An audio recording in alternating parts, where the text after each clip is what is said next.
So there may have been one or two here or there. And now we didn't object to all 325 of them. We didn't want to throw them all out. We wanted to look at the ones that were objectionable and get rid of those. Okay. Now, well, I was in West Virginia public schools during that time, 74, 75. I would have been in, first or second grade. I just don't, of course, I was too young, but I don't really remember there being a big problem in Gilmer County where I grew up. And Melanie didn't remember there being a big problem in Wayne County where she grew up. But so this, though it made national news or world news in some cases, it was pretty much isolated just to Kanawha County, West Virginia. Well, those particular books were. Now, those particular books, the scenario of the protests was that parents were supposed to be able to choose whether or not their children were allowed to use the books. And overwhelmingly, they refused to allow it to happen. I think 75% or so. So what we did in 74 was sort of like the little Dutch boy. We put our finger in the dike and held it back for a while. But a lot of parents, and me included, got hoodwinked. We thought we had won, but the liberals, they didn't let up, and it just kept on getting worse and worse until now. It's terrible. Yeah. We're talking to Karl Priest, who's the author of Protester Voices, the 1974 textbook Tea Party. And Karl's website, by the way, is www.insectman.us.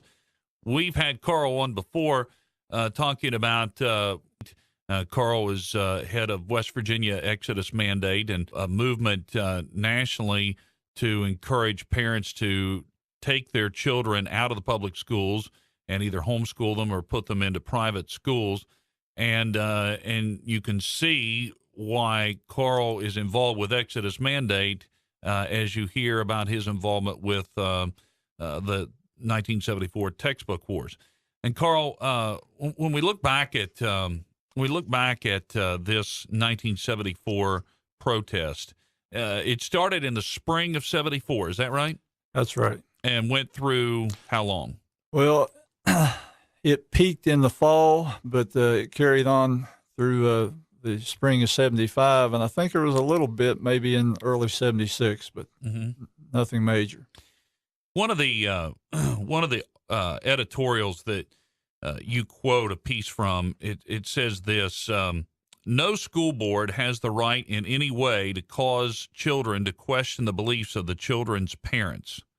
And you say now many people have come to realize what the protesters proved in 1974 is true today. Christians cannot compromise. Did the protesters try to compromise with the board?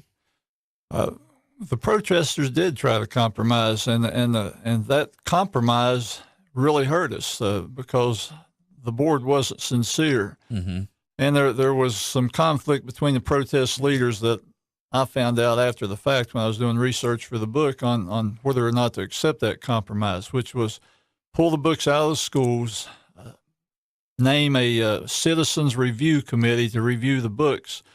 But that turned out to be a committee that where the protester representatives would say, this is what offends us. The representatives appointed by the liberal board members would mock them, and the teachers that were there observing would mock them. So they pulled out and made their own selection committee and produced, I think, a 500-page document pointing out our objections. So you went on to write that many people in 1974 thought they could reform the public schools, but history has proven them wrong. And that's one of the reasons for Exodus Mandate today. I mean, obviously, I hear this all the time. Well, I'm sending little Johnny and little Sally to be missionaries to the public school. It's not going to work. That's a terrible thing. They may as well say, I'm going to send little Johnny and Sally to be a missionary to a Jehovah's Witness Sunday school class or something like that. These children aren't capable of handling what they get from the public schools. And public school teachers are either stifled in what they do if they have Christian values, or they're compromising. But there's so many of them that come out of these liberal colleges of education now that they're actually as far as I'm concerned, the evangelist for humanism. Mm-hmm. Yeah. And the textbooks have not gotten better since 1974. No, they haven't. You've probably heard of what's going on in Texas about the history or social studies. There's so many things that are there that aren't as blatant as some of the things we pointed out in '74, and then that obscene book that we were talking about in a more recent meeting. Just undercurrent things. For instance, I was a junior high math teacher, and in the pre-algebra book, there was a section on heavily on evolution. Now, in algebra, in the pre-algebra book, that's right. Wow. By the way, at Karl's website, insectman.us, you teach creation, biblical creation through insects, right? That's right. That's where the name came from. I've been an amateur entomologist, still am an amateur entomologist for many years. Started out because I wanted to make science interesting to the students that I was teaching. And insects just blow away any possibility of evolution ever occurring. It'd be a neat demonstration. You do this for libraries and just churches and I can adjust it to secular venues, but I don't compromise as far as telling the people I am a Christian and that evolution is a lie. But I don't evangelize either, and I have done it in secular venues, but it's mainly in churches. And I have a tremendous insect collection that's fascinating to everybody. And see, that's one of the main things, the fact that evolution is taught as fact in the public schools, that I really can't understand why Christian families would want to send their children to hear that. Yeah, evolution is the main, I guess, foundation of atheism. And on my website in the Exodus Mandate section, going back to what you said about salt and light and tying it into this, I've got quotes from atheists and humanists that talk about the battleground for the hearts and minds of children is in the public schools. They admit it. We don't admit it. We just send our children there happy-go-lucky and don't realize that we're sending them into the devil's den. Yeah. When you look back at the 1974 protest, how much did evolution, Darwinism, have to do with the protest? Well, probably nothing, but interestingly, Kanawha County, along that period of time, was the only county or school system in the nation to adopt the ICR creation supplementary books. But after the protest, I think around '79, they quietly banned any teaching of creation. So they were actually using Institute for Creation research material, or did they ever use it? They were actually using it. When I walked into my first classroom, I found a set of supplementary books. Wow. And actually, I was just getting into understanding the young earth creationism at that time, and it really helped me. And I used them. My particular section was on astronomy in the 6th grade at that time. We're talking with Karl Priest, author of the book Protester Voices, the 1974 textbook Tea Party. You can get this book at insectman.us. You can get the book from there, right? That's right, and also Amazon. And I want to mention, too, you're going to be at Taylor Books on Monday, October 11th, signing autographs, right? Yes, and Marvin Horn will be with me there. And Marvin Horn is hated by everybody that hates the protests. He's probably the most hated. So if you want to meet him in person, he'll be there with me. He was one of the ones that went to jail? He went to prison. And he was there for 2 years, right? 2 years, maybe a few days. And not because of what he did, but they said that people who may have heard him there was a school bomb or something like that. Is that right? I can't speak to the specific charge. I think it was conspiracy, but as of what I believe, and most people that know him believe, is that the worst is that he might have said something that inspired some radical to go out and do something. And I doubt if he even did that. It was probably an attempt to stop the protest by cutting off the head. Was he a preacher? Yes. Okay. And Avis Hill, he was arrested? Yes, Avis Hill, Ezra Grayley, Henry Thaxton, and Charles Quigley were the other 4 of the 5 main leaders who all went to jail during this time. Henry Thaxton, he's been on the forefront of the culture war for a long, long time. Yeah, Henry Thaxton's a great man. And he's one of the ones who had a college education. And having a college education doesn't make you any smarter than anyone else. Matter of fact, in some cases, it might make you dumber. Yeah. But he did have the education and the ability to articulate his beliefs. Mm-hmm. And these preachers, and there is a YouTube video of where I believe Ezra Grayley is coming out of prison or coming out of jail where he'd been for a couple of days, and they'd been praying for him and so forth. And this is all just because of peaceful protest, right? That's right. And in my book, I've got the pictures of the protest, some of the protesters being led to the paddy wagon, one guy waving a flag, one guy holding a sign that says, "God's not a myth to our children." Amazing. This is so relevant to what we're going through today. And you hear things about hate crimes laws and so forth, and the fear that what a preacher preaches, say, on homosexuality, and then some idiot goes out and does some violence towards a homosexual person, and then they go back and arrest the preacher for a hate crime speech.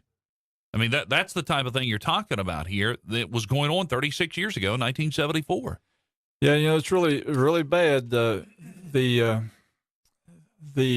people that go too far are used to paint with a broad brush the people who have beliefs that aren't violent but are contradictory to what the liberals want perpetuated. Yeah.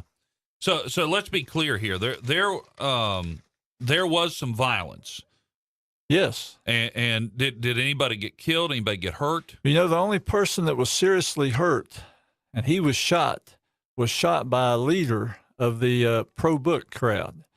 He pulled his gun and shot someone in a panic near a picket line that was set up at a business. And did that person get arrested? Yeah, he was arrested, but they haven't pounded that in the media for years and years. As a matter of fact, they changed the name of his group back in '74, and they just went on like nothing had happened.